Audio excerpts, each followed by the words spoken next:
ACHR stock analysis next week and onward. Is it a buy or not? Watch this 1 minute video till the end to find out.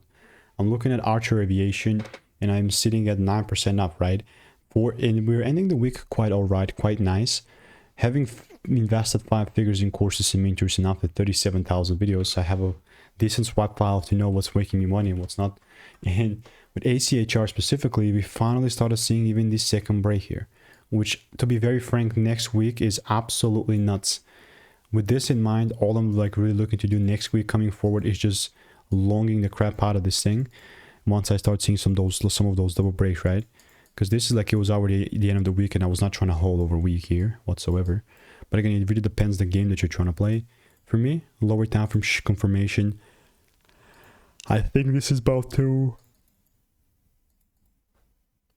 This can really rip. Again, trading is 2 games. Getting inside a trade game, managing the trade game. And I explained it too.